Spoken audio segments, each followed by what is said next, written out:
Hello guys, welcome back to new video.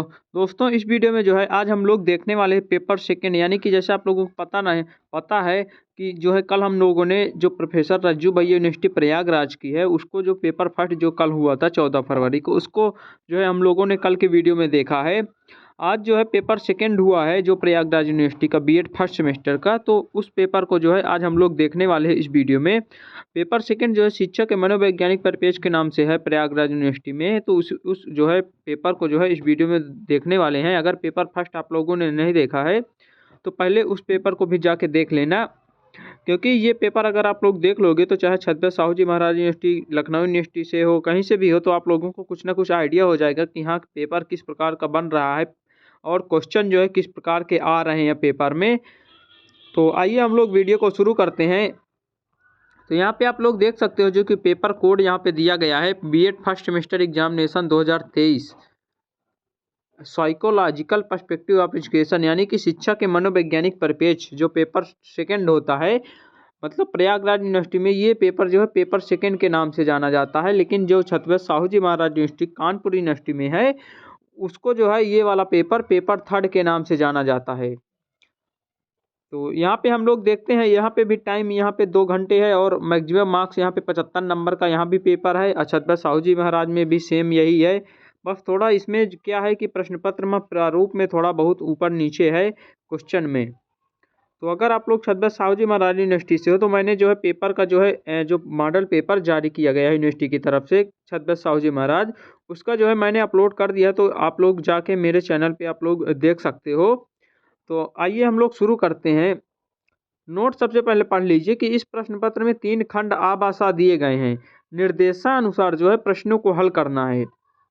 खंड आ जो है अति लघु प्रश्न होते हैं, इसमें जो है टोटली जो है 5 क्वेश्चन दिए होते हैं। यहाँ पे देख लीजिए कि इस खंड में टोटली 5 क्वेश्चन है, प्रत्येक क्वेश्चन 3 नंबर का है। किन्हीं 3 प्रश्नों के उत्तर देना है, यानी कि 5 क्वेश्चन दिए रहेंगे अति लघु में, किन्हीं 3 प्रश्नों के उत्तर आप लोगों को लिखना होगा। एक क्वेश्चन जो है 3 अंक का है, तो इस प्रकार 3 त्रिकाई 9 अंक का जो है सेक्शन ए हो जाता है। तो इसमें जो अति लघु में पहला क्वेश्चन है इसमें कि शिक्षा के साथ मनोविज्ञान के संबंध का वर्णन कीजिए, यानी कि शिक्षा के साथ मनोविज्ञान का संबंध या शिक्षा मनोविज्ञान का जो संबंध है, शिक्षा और मनोविज्ञान का जो आपस में संबंध है उसको जो है हम लोगों को यहाँ पे लिखना होगा। तो ये क्वेश्चन आप लोगों को, ये क्वेश्चन काफ़ी इंपॉर्टेंट है, इसमें आप लोग इंपॉर्टेंट लगा लीजिए। कल भी मैंने इंपॉर्टेंट करीब 5 से 6 क्वेश्चन कल के पेपर में बताया है, वो क्वेश्चन 100% जो है जो कानपुर यूनिवर्सिटी में है वो पूछे जाने वाले हैं। जितने भी मैं पेपर मतलब दिखा रहा हूँ आप लोगों को, प्रयागराज यूनिवर्सिटी के चारों पेपर मैं दिखाऊंगा डेली जैसे जैसे पेपर होते जाएंगे। अभी तक 2 ही पेपर हुआ है, तो ये जो है दूसरा वीडियो है। पूरा पेपर मैं आप लोगों को जो है अपलोड करवा दूंगा, तो आप लोग निश्चित ही इस पेपर से जो है काफ़ी मदद आप लोगों को मिलने वाली है। दूसरा क्वेश्चन हम लोग देखते हैं कि शिक्षण के किन्हीं 3 विधियों का वर्णन कीजिए। शिक्षण के 3 विधियां, जैसे कि आप लोगों को नहीं पता, जैसे औपचारिक, अनौपचारिक, निरौपचारिक शिक्षा, ये 3 प्रकार की होती है। तो उनकी शिक्षण के 3 विधियों को जो है पूरी मतलब कि तीनों विधियों को जो है वर्णन करना है। तो ये क्वेश्चन आप लोगों को समझ में आ गया होगा, ये भी क्वेश्चन इंपॉर्टेंट है, इसको भी आप लोग ध्यान देना। उसके बाद आगे हम लोग चलते हैं, सीखने की प्रक्रिया में शिक्षक की क्या भूमिका होती है। सीखने की प्रक्रिया जिसे हम लोग कहते हैं, लर्निंग प्रोसेस कहते हैं, उसमें जो है शिक्षक की क्या भूमिका होती है, ये जो है अधिगम वाले चैप्टर से ये क्वेश्चन उठाया गया है। तो अधिगम वाला चैप्टर आप लोगों के लिए जो है काफ़ी इंपॉर्टेंट है साइकोलॉजी में। अगर आप लोग, हाँ एक चीज़ और बता देता हूँ, मैं जो है डेली जो है क्लासेज करवाता हूँ। मतलब आप लोगों से मैंने वादा किया है कि आप लोगों के पेपर के पहले तक, छत्रपति साहू जी महाराज यूनिवर्सिटी के पेपर के पहले तक आप लोगों के इंपॉर्टेंट टॉपिक जो है मैं कवर करवा दूंगा। तो इस समय जो है हम लोग शिक्षा मनोविज्ञान पढ़ रहे हैं, उसके करीब 6 से 7 वीडियो हो चुके हैं जो कि इम्पॉर्टेंट है, जो पेपर में आने वाले उसी चीज़ों को मैं जो है करवा रहा हूँ। तो आप लोग मेरे प्लेलिस्ट में जाके बीएड फर्स्ट सेमेस्टर क्लासेस की एक प्लेलिस्ट बनी हुई है, उसमें जाके जो है वहाँ पे क्लासेस जो है देख सकते हो। आगे हम लोग चलते हैं सीखने की प्रक्रिया। हाँ, इसमें मैं बता देता हूँ, जो अधिगम वाला चैप्टर है शिक्षा मनोविज्ञान के लिए, वो जो है काफ़ी ही इम्पोर्टेंट होने वाला है। तो अधिगम वाला चैप्टर आप लोगों को पढ़ना है।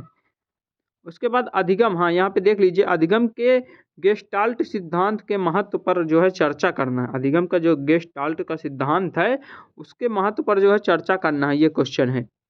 अगला क्वेश्चन है, सीखने में प्रेरणा की क्या भूमिका है, यानी कि सीखने में, लर्निंग में जो है प्रेरणा जो है उसकी क्या भूमिका होती है, उसको जो है हम लोगों को लिखना है। तो ये क्वेश्चन आप लोगों ने देख लिया होगा, ये जो है काफ़ी इंपॉर्टेंट क्वेश्चन है।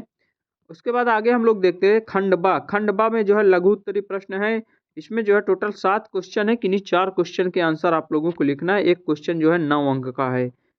इसमें शब्द सीमा दिया है 225 शब्दों में जो है एक क्वेश्चन को लिखना है। तो आइए हम लोग क्वेश्चन को सीधे देखते हैं कि शैक्षिक मनोविज्ञान की प्रकृति एवं कार्य क्षेत्र का वर्णन कीजिए। ये क्वेश्चन बहुत ही इंपॉर्टेंट है।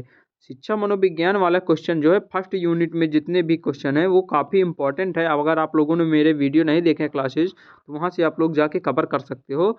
शैक्षिक मनोविज्ञान की प्रकृति और कार्य क्षेत्र पर जो है चर्चा करना है। उसके बाद अगला क्वेश्चन है कि रैखिक और साखित क्रमानिदेशिक निर्देश के बीच का अंतर बताइए। यानी रैखिक निर्देश या शास्त्रीय क्रमानिर्देश के बीच का अंतर आप लोगों को बताना है। उसके बाद है सीखने के यसार मॉडल, जिसे हम लोग सीखने का यसार सिद्धांत भी कहते हैं, उसकी जो है विशेषताओं पर चर्चा करना है। सीखने के यसार मॉडल ये भी इंपॉर्टेंट क्वेश्चन, तो इसमें भी आप लोग इंपॉर्टेंट लगा लीजिएगा। उसके बाद आगे हम लोग देखते हैं कि शिक्षण के किन्हीं 5 सिद्धांतों का वर्णन करें। शिक्षण के किन्हीं 5 सिद्धांतों का वर्णन करें, उपरयुक्त उदाहरण देकर इन्हें समझाना है। तो ये क्वेश्चन समझ में आ गया होगा। उसके बाद है सीखने में छात्र की प्रेरणा को प्रभावित करने वाले विभिन्न कारक, यानी जो सीखने में, लर्निंग प्रोसेस में छात्र की प्रेरणा को जो जितने भी कारक प्रभावित करते हैं, कितने कारक हो सकते हैं, उसको जो है हम लोगों को वर्णन करना है।